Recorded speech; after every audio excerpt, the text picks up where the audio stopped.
Did you know that there are 6.5 million companion animals entering shelters nationwide each year?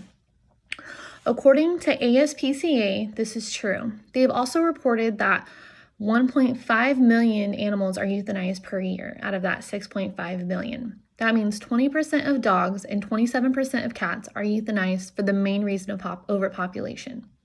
These dogs and cats, they're not bad animals. They're in desperate needs of home, but there's not enough room for every homeless animal. It is up to us to help them. By adopting a companion animal from a local rescue or shelter, you are saving a life and you are one less customer of a backyard breeder that contributes to overpopulation. Dogs and cats are dying every day because of the choices of humans. Whether it's from divorce or a breeder looking for some quick cash, shelters are severely overpopulated because of it. First, we will go over the main problem. Next, we will explore the causes. And finally, we will consider a solution. The main problem is that millions of dogs and cats are dying every day because of severe overpopulation. There are multiple resources that help animals in need, but because of the overpopulation, these resources are being exhausted.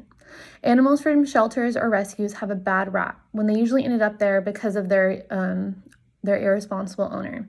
It's usually because the owner couldn't afford them, they had to move, or there's a divorce, not because of bad behavior. Animals and animal lovers are greatly affected by this, and it causes heartbreak. WorldAnimalFoundation.com states that one group of people cannot personally take blame from this. There are many contributors to the overpopulation epidemic.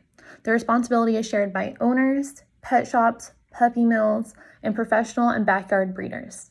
Next, let's go more in depth about the causes of the problem. There are multiple causes of animal overpopulation. One of the causes are professional and backyard breeders. They are flooding the market with trendy animals for a quick buck, which reduces the chance of an animal from a shelter or a rescue to find a much-needed loving home.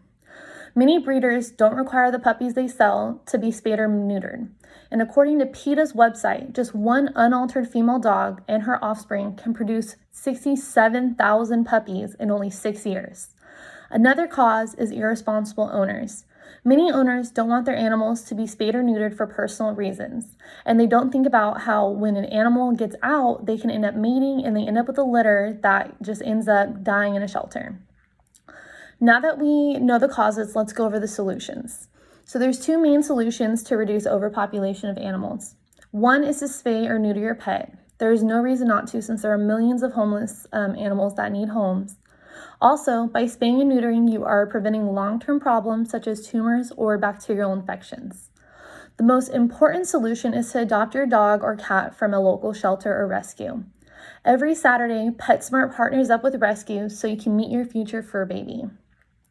By adopting locally, you're decreasing breeders, making room for another homeless animal in need, and you're saving a life. ALDF.org says that California is already making changes to decrease breeding and to stop pet stores from partnering with breeders to sell dogs, claiming they are rescues or from a shelter. Also, Gavin Newsom has signed bills that serve California's goal of becoming a 100% no-kill state, which means that no healthy cat or dog with a treatable medical condition will be killed in a shelter facility due to lack of space. Now that we've talked about solutions, I want to wrap this up with the main points in my own adoption story. Excuse me. First, the main problem is the euthanization of animals due to overpopulation. The causes are the breeders and owners, and finally, the solution is to adopt, don't shop. And please spay and neuter your pets. Before we finish, I just want to I want to share a story of an adoption, of my own personal adoption story. My dog Stanley, he was 1.5 years when he got dropped off at Stanislaus Animal Shelter to be euthanized. His previous owner was not able to afford his surgery of his twisted stomach. And if they don't have that surgery within 24 hours, they end up dying.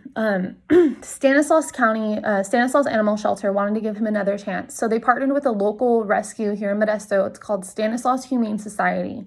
They came and got him. They took him to a vet, and the vet performed the surgery. They put him in a foster home for a couple months to heal and for him to adapt to different homes and whatnot. And I saw him at PetSmart, and he was already an older dog. He was almost 2 at that point. He was big, and I had every excuse not to adopt him. But I met him and I walked him, and I knew immediately he would be my dog forever. So I adopted him immediately. Stanley was only $175. He was already neutered, he was vaccinated, and he was potty trained, and he knew commands. So he's the reason I'm urging anyone that is wanting a companion animal to please adopt through rescues and shelters. Together, we are able to save lives and end pet overpopulation. If you're unable to care for an animal physically, there are other ways to help. PetSmart raises money to help homeless animals. So every time I go to PetSmart, I donate $5 at minimum to help with their charity. Also, rescues such as Kate's Rescues has Amazon wish list that you can go and buy items specifically that they need, and it gets delivered right to them. And you can also donate directly to their website. So if we don't give them a chance, who will? Thank you.